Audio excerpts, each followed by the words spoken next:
Day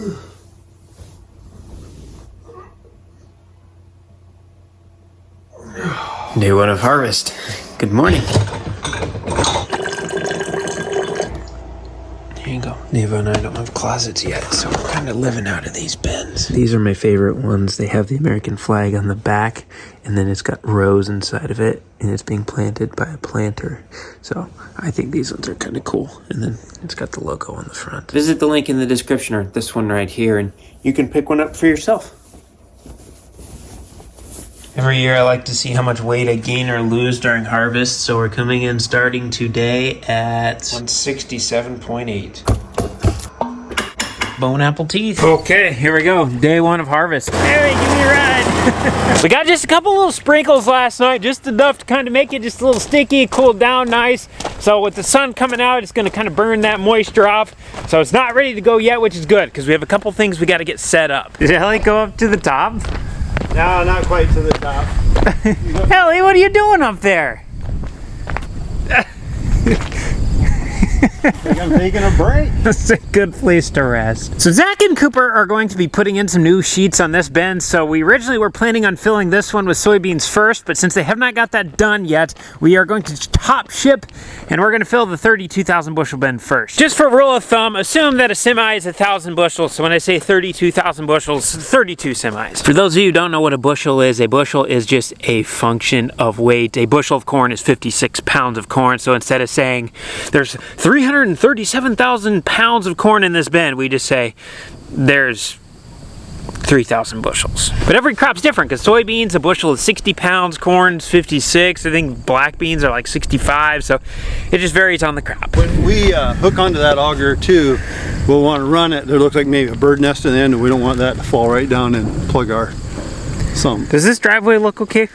Yeah, I think it looks real good. I haven't got to pack that in down yet, so the semis will have to do it, but yeah, and that'd be the best. You know, we just remember to try to make our corners nice and wide, and yeah, no, I think that'll be nice. It's a lot wider than it was before. Yeah. So. You recognize anything different? It looks open.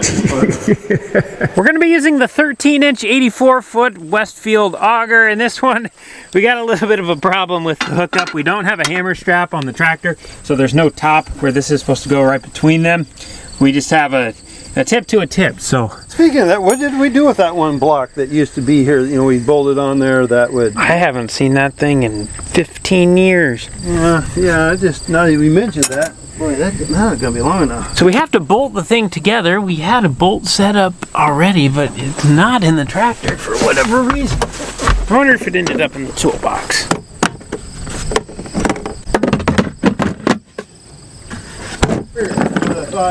Yeah, it is weird. I don't know where that would have gone. I say bolt together by taking a big old thick bolt. We'll put it through, and then we'll thread a nut up on the bottom, so it's basically going to pinch these together. This is not a going down the road unit. We're literally just going to pull it over to that. We're going to pull it over there, and then we can take it 2 miles down the road to the other bin site. We're not, yeah, we're going slow though. Let's go look at the other shop, see what's down there.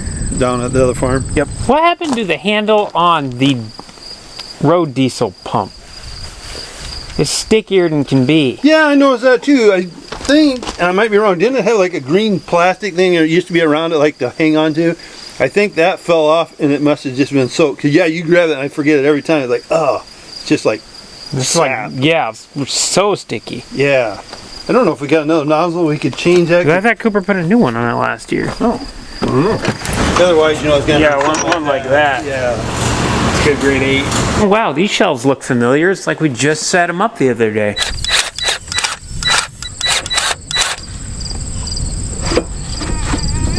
Hydraulic hoses, check. We got the lights hooked up, check. PTO hooked up. We got the pin, and we really need to get the hammer strap on top. Just going over to these bins right here, not going to be the end of the world, but driving down the road, I'm not really liking the looks of that. Now, the only thing that we're missing on this auger is we have this pigtail right here that has electricity that runs to that little motor on the swing hopper, so that way it can go in and out by pressing, not this switch, but there's a switch down there. When Cooper cleaned out the tractor to go do his baling stuff, he must have taken that wiring harness off, so it's down at the other shop. Dad is going to go get that. In the meantime, I need to move this auger because it's in the way of the wheels of this one, and then we also need to move the drive over. I might be able to move this one by hand.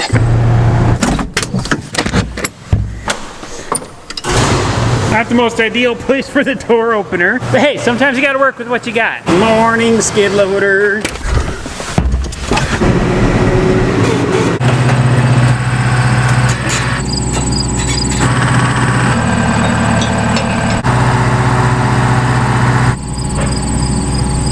Dad just called. We're having a hard time finding that wire that we need. It would have been on the 7140 last year, and then we would have taken it off and put it on the John Deere 4840 and ran it for a while, and then it would have been on the John Deere 6155M.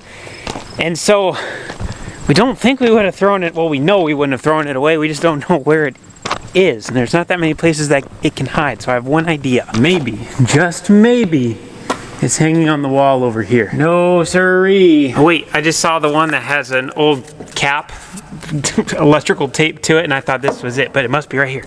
Yeah, there we go. Whoop. Hey there, Cole. Hey Dad, I found it. Oh, good. Okay. I was just digging the light bulb, the boxes out and thought, well, maybe we should have been there, but it was hanging on the wall then? Yep. Good, good. I'll be over in a little bit then. Okay, sounds good. Bye. Bye. Ooh, Cooper's gonna get his hands all sticky on that thing now. I went to go fill the skid loader last night with some diesel, and I grabbed that handle, and it literally feels like somebody took a whole handful of pine tar and stuck it on that. Ugh. I couldn't get it off. I had to do the old get the dirt on it, so at least it wasn't sticky anymore. How's that going to hook up? 9/16 maybe? It's gonna be a half or a 9. I'm gonna be wrong whatever I pick. You're always wrong whatever one you pick in that size. I don't care who you are. Where are all the wrenches in here? Oh, there we go. Hey, there's a 9. There are quite literally 417 half-inch wrenches in the other shop. I haven't found them here yet. Found one. Are you kidding me? That's probably the 5/8 is probably what I need. No, it's a 9/16. Wow. Yeah, when I first could find it, I was like, where did we do with this thing? Because I knew we wouldn't have thrown it away. I forgot that we switched tractors. Otherwise, normally it's sitting on this one. Ellie, what are you rolling in? What are you rolling in?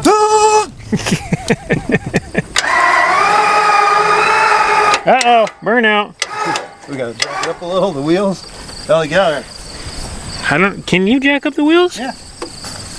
I just thought that jack went to the ground. Yeah, jacks the wheels. Oh.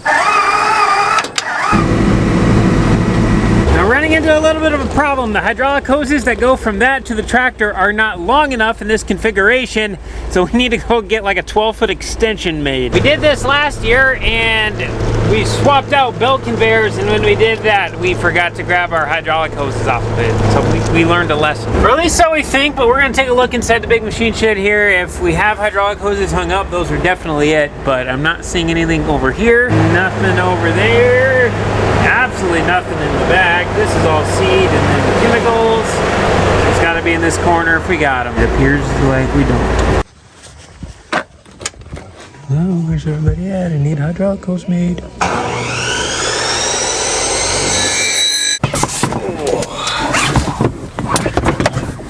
I still can't get over the fact that this Ranger has a backup camera. Not only does it have a backup camera, it also has a forward camera because, you know, in case the windshield got blacked out or something. Yeah, you got sticky hands. What? I've been very careful not to touch it. I don't know why that.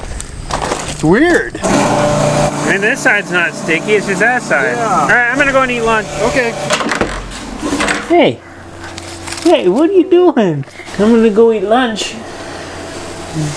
What is that? What is that? For lunch, we got the same thing we had for breakfast. We got our 5 ounces of meat, we got 2 eggs, and a cup and a half of rice. We got our little thing of orange juice. No yogurt this time. How's your food, buddy? Is it good? Yeah, get our carrots. It's the most important part. 3 of them. Don't even think about it. See? See? See? Doesn't matter how wide you have the driveway. He's even got the duals off in it. Hey Zach, you're a pretty good fabricator. We got that telehandler here. Would you be able to fix this? I think there's one up there too that the bolt might have came out. But it's kind of sketchy when you're 20 feet up. And That one right there. yeah. Okay. This was the old sheet that was on here. It got pretty beat up. I think the grain cart ran into it like 15 years ago, so we just stuck a little piece of tin in front of it.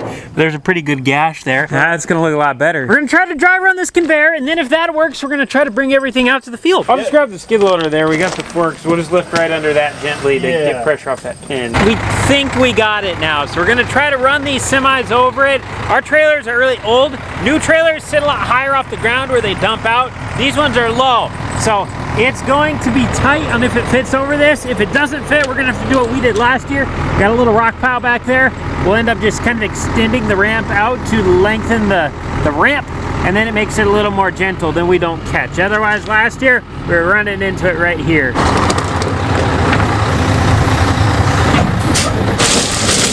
Oh, Dad, that's new driveway. Why would you do that?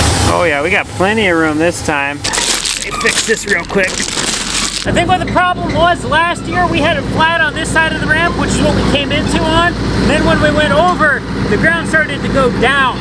So when we did that and the truck tipped down, it tipped the front of the trailer down, which made the jacks catch on this, which made us not high enough. But here, since we're pretty flat, now it works. So we're not gonna have to make a rock ramp, which I'm grateful for.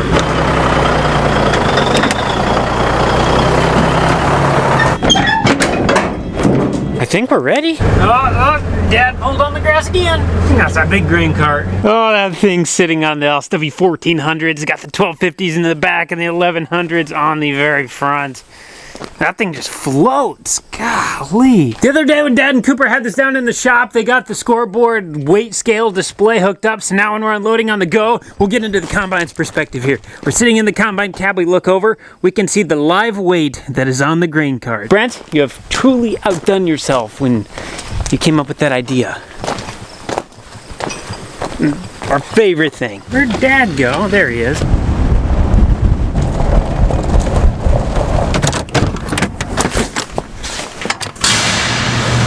Ladies and gentlemen, alas, the 9230. It's go time, baby! The fresh hotel room smell. Just so we can knock out 2 stones with 1 bird, we're gonna put this soft firmware update as we're driving down the road. Then when we get to the field, it should be ready to go. Upgrade firmware. We want this one. There we go. Oh man. The first drive of the year is always a fun one. You got all the flat spots in the tires. This is gonna be a ride. And we're going to our second furthest farm too. It's hard to get a grasp on bumps when I lift my feet off the ground and I let the air suspension in the seat, but if I put my feet down and I set my arm on the armrest, now it's not bumpy. You're gonna take my word for it. Field around Dad's house, starting to look brown on the edge. Got a little bit of green still hiding on the inside. Then we got the field west of Dad's. Kind of same thing. Actually, maybe a little bit more green than that one, especially once you kind of get looking up in there on that waterway. Cooper's got all the ditches mowed, or at least the driveways. Yeah, it looks like he mowed the ditch at least once before. Got that one done too, nice and wide. It's actually looking pretty clean. We used to have a big horseweed patch right here, so this looks a lot different having that mowed. I like it. Got a neighbor in his John Deere 8310. Oh, there's Dave, and he's got his 2 wagons. He's got a 605 Parker and a 540 Brent.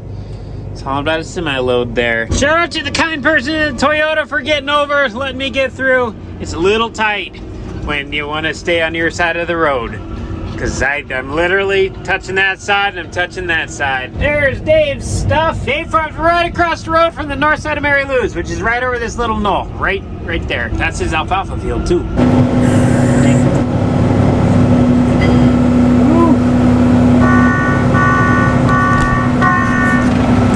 Quiet. Now we just got to get the PTO shafts hooked up on both sides. We got to get that hydraulic hose cluster put together, and then we have to hook up the electronics for the Crary air bar. I have a little control module here where I can adjust it, so I need to have that plugged in. Otherwise, I can't adjust where my air is blowing. When you have different heights of beans, you can press that to adjust it, so it's actually really handy. That way we're not fixed because you don't have it in the same spot in short beans as you do in tall beans. These bars up here, Dad, are the ones that have to go underneath to unlock the flex of the head. Okay, then what's this one down here do? That's when you put that one on the trailer, you're supposed to put it into the lock. Like where it's at now? And then, do I put it in the unlock? No. Yeah, it should be an unlock. Like this, down? Yes. No, how do you keep these from getting in anything? I think they just hang there. Safety bar.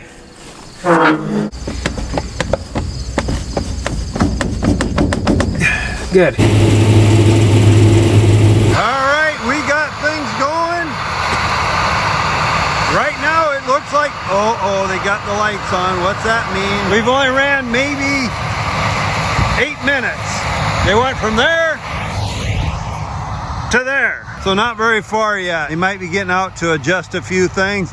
But the name of the game is we got some beans done. Well, this is never good. Never good. We are plugged up in the throat right now. Kind of got to run it slow for a while. The first hour or two, you're kind of shining up the machine. Make sure little Ellie stays back. Hoping it'll raise everything up. I'm gonna have to stop, and I can't hold my phone and pull that stuff. Ellie, stay here. Hey, listen, girl, over here. Here in a minute, we are gonna get dusted out. That's what we were not thinking about. I have nowhere to run. I have nowhere to hide. We're just going to have to take the desert storm, dust storm. Okay, that's actually not terrible. I could probably turn my fan up a little bit, maybe. Those are not split open yet. Number one, I'm looking at how much cracking do I have. We see some that are split in half. That's a sign I need to maybe slow my rotor down a little bit. Overall, they're not looking terrible. I mean, you're gonna get some cracking. Secondly, I'm looking at how much trash is in here. How much of this do we got going on? These big pieces like this, I could probably close my concaves down a little bit. Not my concaves, my sieves, because that's falling through. Air will not blow this out of the machine. So this is a mechanical grate, basically, that opens. So it's open too far because it's allowing this to fall in. This stuff will get blown out by the fan. So I could maybe turn my fan up a little bit to get rid of that. Got it down back. Going down, done. We're just trying to get stuff figured out on what needs to be adjusted. We got a pretty dirty sample right now. The first field, it's not a very productive day usually because you're spending most of the time trying to figure out how to adjust things because somehow it's always different than it was the year before. Then on the back side of the machine, the big thing is we just want to make sure we're not spitting a bunch of stuff out on the ground. So we're just going to look for soybeans. We found one right there. Got a broken one right there. That's a little baby one though. Those are hard to get. Another broken one. You're gonna have some. It's impossible not to. So we just want to try to minimize. We can see the stuff that came through the machine and the stuff that came through the head simply by just walking behind the head. We can see the machine hasn't spread here yet. And so if we see beans on the ground, like these ones, they came off the head. So this is called header loss. And then we have machine loss, which is everything behind. Right on the edge of where my high management stuff starts, we're gonna grab our flag. Ooh, our other one's way up there on top of the hill. I just found the largest green soybean I've ever seen in my life. Look at that thing compared to my thumb. Holy cow. First load.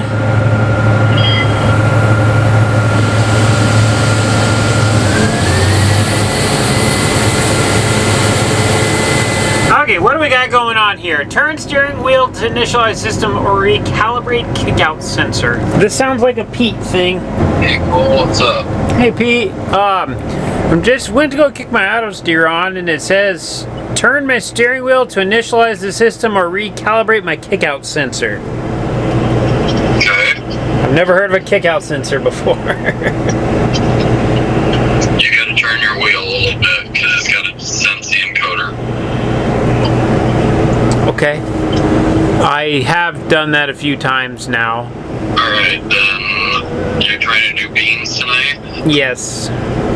I'll be over first thing in the morning. We gotta switch some wires underneath. It's probably probably still hooked up to the heads. Oh, okay. Okay, well, I'll just outline the field then, not the end of the world. I think it's going to get tough here in a little bit. Okay, I'll be over there right away in the morning and we'll get her knocked out. All right, thanks, Pete. Oh, wow, we have a beautiful sunset tonight. I got 6 acres done. There's enough green down in the bottom yet. They're 11 to 12% soybeans, so plenty dry. We want to be under 13.5, so we're good there. But down in those lower lying areas, there's just enough green plants every now and again. It's the bottom of a valley. It's kind of humid right now. The dew has already started to set in. The head is starting to not slide anymore. These skid plates underneath are starting to catch up and build up with a bunch of trash, and then it ends up pushing in front. And then you get a 4-foot wide area that it just bunches up in front and doesn't cut. We got a half semi. That's a good start. It's not all that common during harvest that we'll quit before 8 o'clock like we did tonight. So since I got a little bit of time here, well, we're gonna have a busy little schedule, but we're gonna get our workout in, otherwise it doesn't get done. This just feels so weird with this clean now. Weird, but good. We're gonna start with bench, so we're gonna do some rows, we're gonna do some overhead press, and we'll do some pull-ups, and then if we got some time in the end, we might be able to add on a couple extra things. Like most things in the world, I feel like lifting is one of those things that gets overcomplicated by everybody, and it doesn't really need to be. Just do something that challenges me, and do it consistently. I feel like that is 99% of it right there. In my opinion, 80% every day without fail is 10 times more impactful than 100% every now and again. As soon as I get done with the set, I come over, I hit start of my timer. We're just doing 2-minute rest. I can get through this set basically in 10 minutes. 10 minutes each thing, so doing 4 things, 40 minutes. The timer is key though, otherwise I tend to want to sit around longer than I should, not doing anything.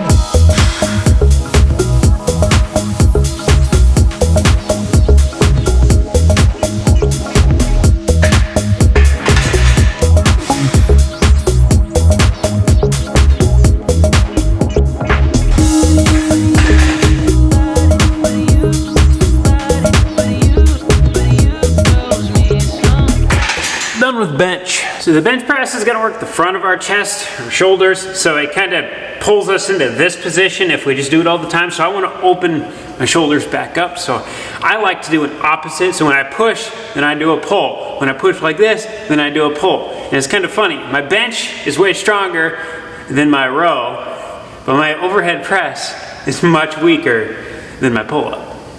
It's kind of weird. One thing I've been trying to do a lot better job of lately is just more or less focus on the muscle versus just trying to move the weight, because it is amazing how weak your muscles actually are when you just solely focus on the muscle that you're trying to hit. Like, for example, doing these rows, if I were just to give it a little bit of hip hinge as I'm pulling into it, I could double this weight, more. And it would be no problem. But keeping my hips still and just pulling from my back, like just pulling my shoulder blades together, half as much weight, and it's difficult. So really, I'm only cheating myself. And by giving it a little hip, I mean like this. If I just go like this is nothing. But when I stand, I go like this, big difference. So come give me love.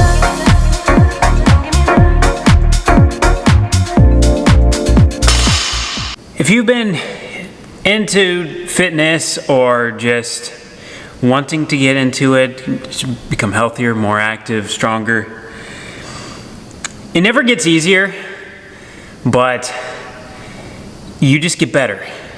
So you may start out with 20 pounds. 20 pounds is hard. And then you get stronger, now you can do 30, 40, 50. That 50 pounds is now gonna feel like that 20 pounds when you started. It's gonna be heavy, it's gonna be hard, but you're 2.5 times stronger than when you originally started. It doesn't feel any different, and you feel like, oh, of course I should be doing 50 pounds. I've been doing this for 4 months. So it doesn't get any easier, but just The way I look at it is I just need to be consistent, and it's not always about how I feel, because it's more than, like, lifting is more than a body thing for me. It's mental, because I feel like if I can make my body do something that it hates doing, then when it comes to making my mind do stuff, it's easy, because it's all inside my head. And here's the thing about exercise, it may not be the most fun while you're doing it. Some people like it, some people don't. But I've never met, or I shouldn't say this, I've never had a time where I've worked out and then afterwards been like, man, I feel worse. Now sometimes you may feel sick, like I do right now. I honestly don't feel very well, but you know what? The lift doesn't really care. It needs to get done. So my push days, we do the forward and then we do the pull opposite. Now we're gonna go up and then we're gonna do a vertical pull. I really like these. These are hard. They're good. And they're impressive if you can do a lot of weight on them. We're going higher reps today. My body seems to like a 8 to 12 a lot better than a 1 to 3, let's say. And we're really focusing on the muscles. So we're trying to hit this muscle up in here and then the back of the arms. Those are going to be our primary movers of this weight. These are great though. They work your core too, because you have to stabilize yourself. And then I try not to arch my back, so that way I'm engaging the core. I don't know what's right, I don't know what's wrong, it's just what feels good for me.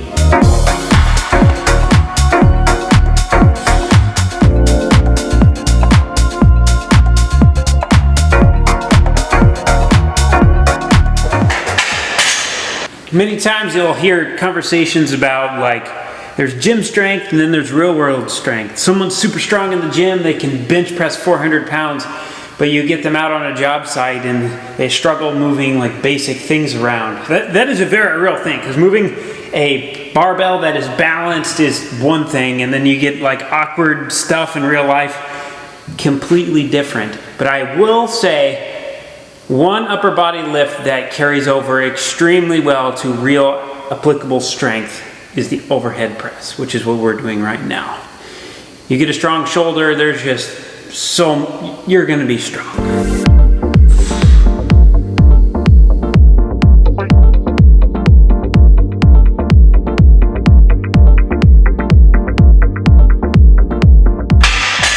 Oh yeah, the burn on those is real. Okay. So far we've smoked the chest, the back of the arms. We got double from the bench press as well as the overhead press. We got all through here, all smoked, and through here from the overhead press. The middle of our back that brings our shoulder blades together, that's tired too from the rows. So now we're gonna finish it off. We're gonna be kind of trying to hit this muscle here. This is definitely the most challenging. We're gonna be doing pull-ups, but I think this is the most challenging one just because everything's already fatigued, and these are the easiest to give up on because all you got to do is let go and you're hanging this high off the ground. So it's just psychological, and so much tension is held through your body. Like when you're bench pressing, it's just like you just feel it in these muscles up here, so it's not that bad. But when you're doing a pull-up, you're feeling it in your hands, you're feeling it in your forearms, you're feeling it in your biceps, you're feeling it in your shoulders, you're feeling it all the way down your back, you're feeling it in your stomach, as well as the front of your hips, because you're trying to hold everything rigid. And so there's just taxing. I'm gonna try to pull all the way to my sternum. That's where I try to go. And then we're going to just go nice and controlled with these. We're probably not gonna hit our reps that we want to. I wanna go 12, 12, 10, 8. We might hit it on first set, but these once you hit the wall on these, you go downhill quick. And once again, these are different than just like us trying to move ourselves up over the bar. Like if I'm trying to do as many pull-ups as I can, I'm going to be doing them different than how I'm doing them now. Or if I have weight attached to me and I want to do as much as I can, I'm going to be doing them different. Because I can do a pull-up with 100 pounds hanging from me. And we're going to struggle to do 12 here with no weight. So they're different.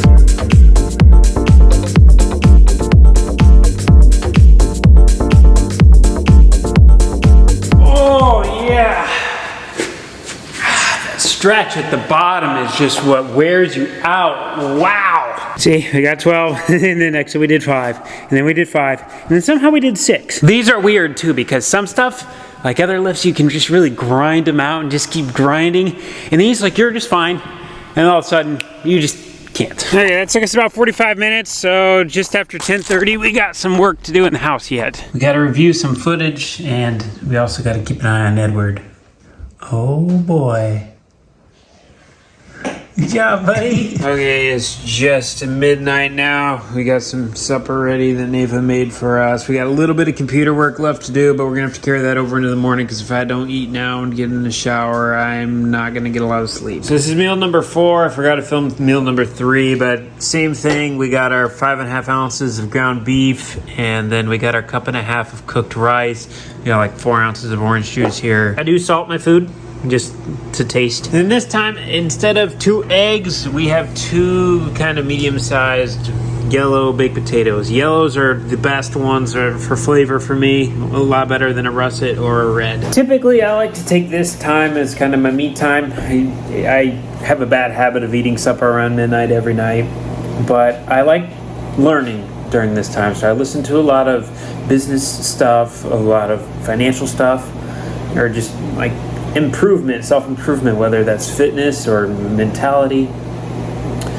And tonight I'm going to spend it practicing Spanish because I did not do that this morning. I tried to do it in the morning, but I got busy this morning and I did not have the time to do it. So yo necesito practicar mi español. Don't forget our carrots. For dessert, we got some more Greek yogurt and blueberries. You know you're starting to get tired when, like, you know, when you're reading a book and you read a line and you're like, wait a second, what did that say? And then you read it again, then you've read it like 11 times in a row and you didn't comprehend it at all. Yeah, Spanish lesson was a little rough. Normally they take about 3 to 5 minutes. That one took me 12. It wasn't a hard one either. Oh boy. All right, that's all I got for today. Thanks for watching. We'll see you